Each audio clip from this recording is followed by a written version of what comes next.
You're listening to ReachMD, and this is a special edition of Reaching the Potential of Value-Based Care, entitled Behavioral Health Integration, Exploring Its Effects on Clinical Practice, brought to you by the American Medical Association. Here's your host, Dr. Matt Birnholz. Welcome to Reaching the Potential of Value-Based Care on ReachMD. I'm Dr. Matt Birnholz, and joining me to discuss the benefits and challenges of behavioral health integration services are Drs. Donald Meyer and Travis Mickelson. Dr. Meyer is Assistant Professor of Psychiatry at Harvard Medical School, with staff appointments at the Beth Israel Deaconess Medical Center and the Mount Auburn Cambridge Independent Practice Association. Dr. Meyer, great to have you with us. My pleasure to be here. And Dr. Mickelson is Assistant Professor in the Division of Child Psychiatry at the University of Utah School of Medicine, where he also serves as Medical Director of Mental Health Integration at Intermountain Healthcare and Adjunct Professor of Psychiatry at University of Utah. Dr. Mickelson, welcome to you. Thank you. Happy to be here. So, doctors, to kick things off, Dr. Meyer, over on the East Coast, why did your organization decide to pursue behavioral health integration, or BHI services, as they're often called? What was your team looking to achieve? Well, first, our societies are awash in either untreated or undertreated mental illness. 20% of the population will at some time have a mood disorder, 29% will have an anxiety disorder, 17% or greater will have a substance use disorder, and 2% have psychosis. Our PCP waiting rooms are awash in untreated and undertreated mental illness. Many of them will never see a mental health professional. Second, increasingly physicians are tasked with managing populations.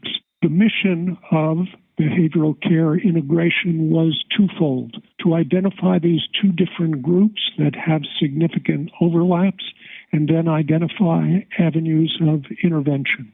So, Dr. Meyer, those are obviously some sobering statistics that help propel the mission of your program. How did you take the first steps in this direction? Well, our first step was taken with the aid of a grant we had won from an organization that had funding to study cost savings and healthcare outcomes by using a collaborative care model, or what's been called an impact model. Our group is an IPA, Independent Practice Association, and we have 75 PCPs, 400 specialists. The PCPs are grouped into pods, and the IPA identified a metabolic specialist in each pod of PCPs. We hired healthcare coaches who were post-bachelor degree individuals interested in medicine and psychology, and trained them in motivational interviewing and in formulating small steps a patient could take to improve their health. And we had psychiatrists deployed to each of the pods to meet with the metabolic specialist and the pod's healthcare coach to share information and make a plan. That's excellent, Dr. Meyer. Thank you very much. So, Dr. Mickelson, let me turn to you for your story out to the West. How did Intermountain Healthcare get started in this initiative, and why? Dr. Meyer mentioned that the majority of patients' mental health needs were not being addressed, and that they actually felt more comfortable being able to have these mental health concerns addressed within their primary care practice with their primary care clinician who really knew them well, and they didn't have to deal with the stigma and added burden of having to go outside of their primary care clinic. However, these primary care providers weren't necessarily well trained in managing mental health issues, and so it was quite clear that the only way to address that concern would be to integrate mental health professionals into primary care. And so our mental health integration program started in 2001 by an APRN, Brenda Reese-Brennan, and a couple of her pediatrician friends. As a team, they were able to get positive outcomes that allowed their patients and families to have their needs met within their primary care setting, which improved patient satisfaction and reduced the need for more expensive services. That's great. And I'm curious about, compared to Dr. Meyer's model, how your mental health integration model works, whether it compares or contrasts with those delivery mechanisms that Dr. Meyer spoke to.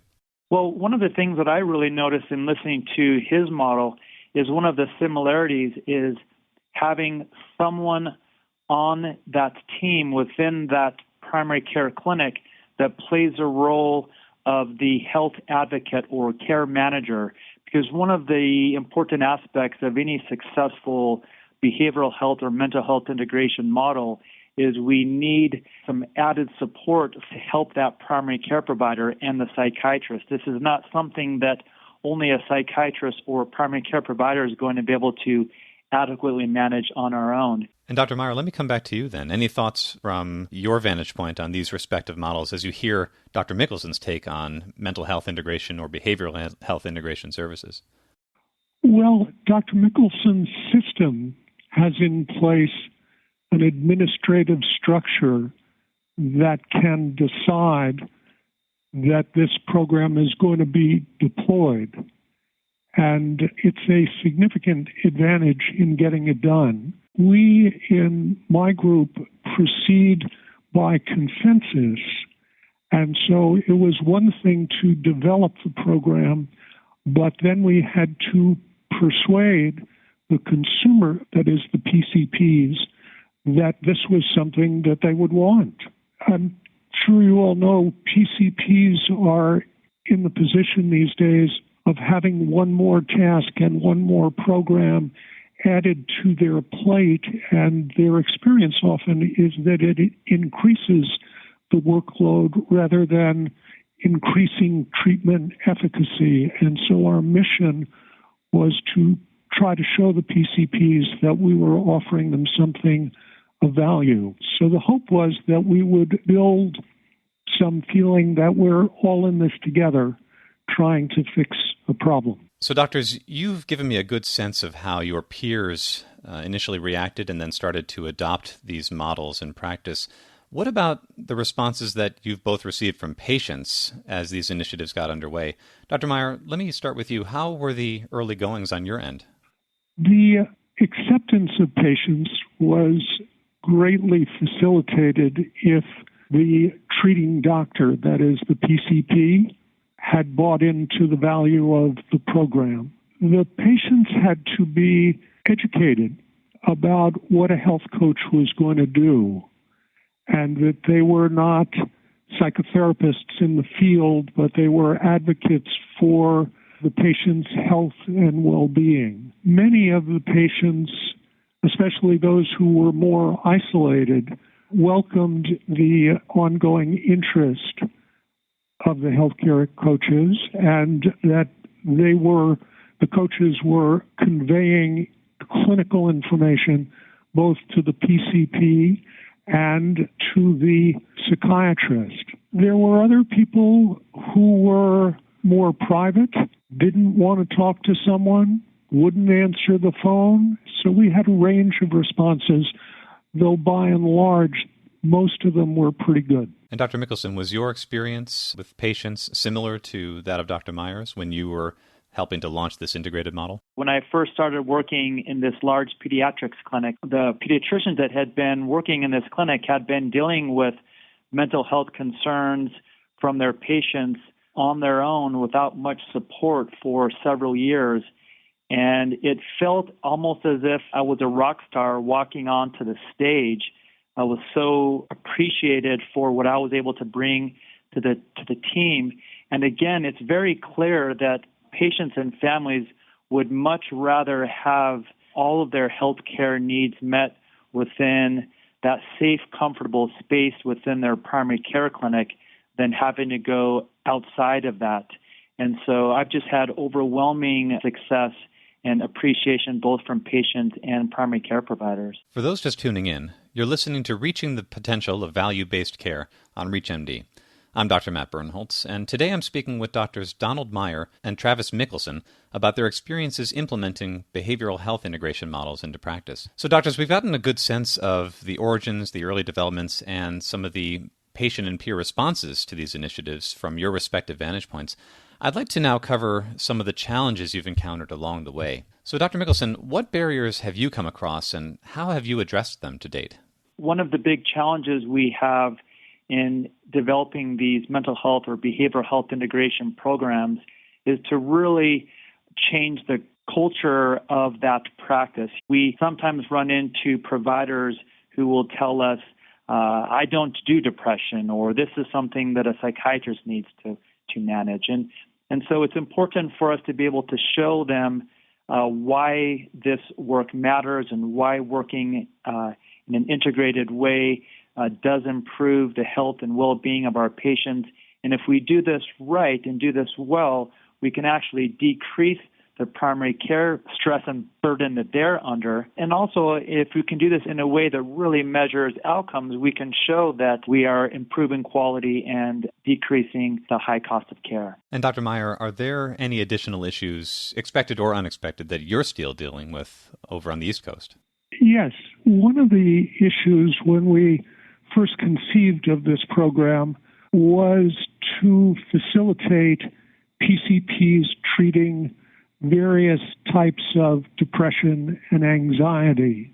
As we examined the patient pools we had, both from our registry and from the electronic health record and the PCP referrals, we also identified patients who were in the community who were undertreated or untreated, but who had substantial mental illness that I felt was outside the wheelhouse of your average PCP. And so we were able to offload that clinical responsibility to an appropriate specialist. And I think everybody was better served by that determination.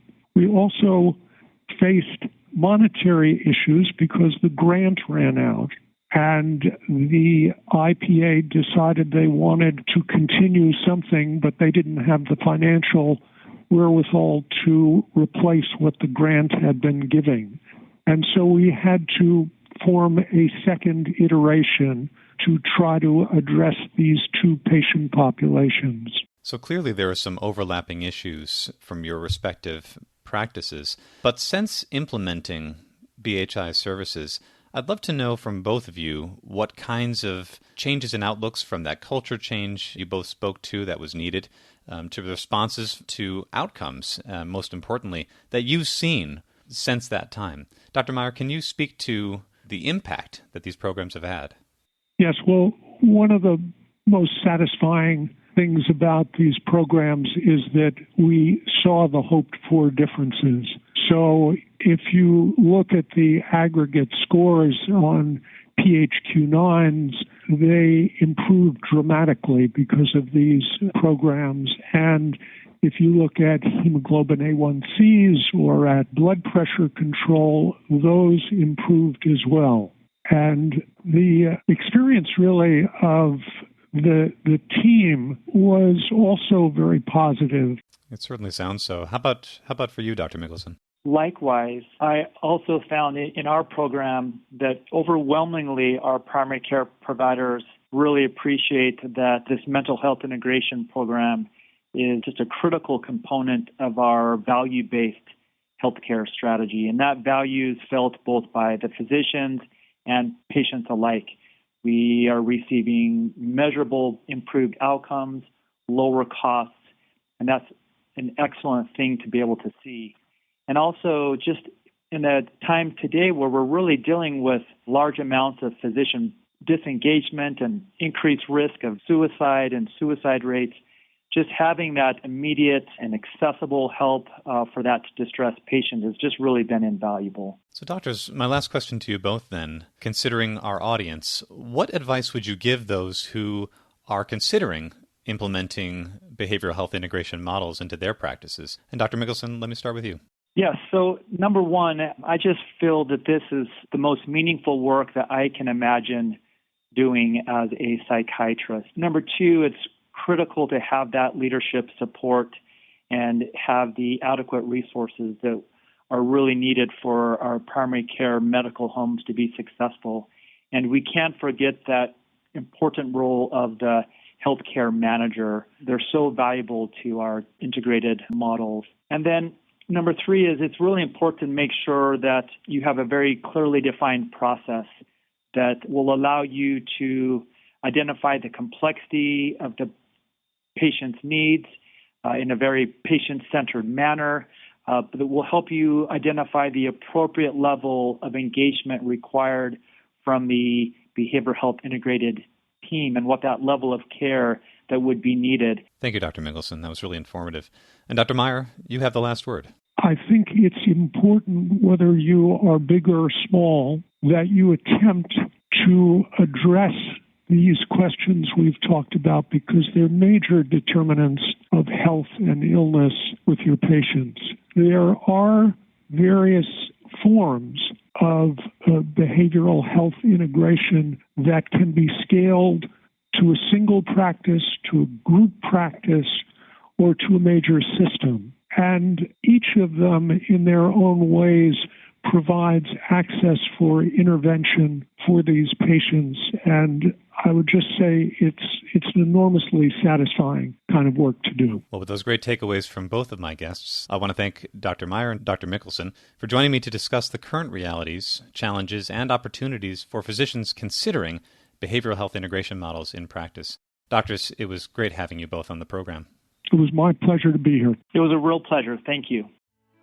This was Reaching the Potential of Value-Based Care, sponsored by the American Medical Association.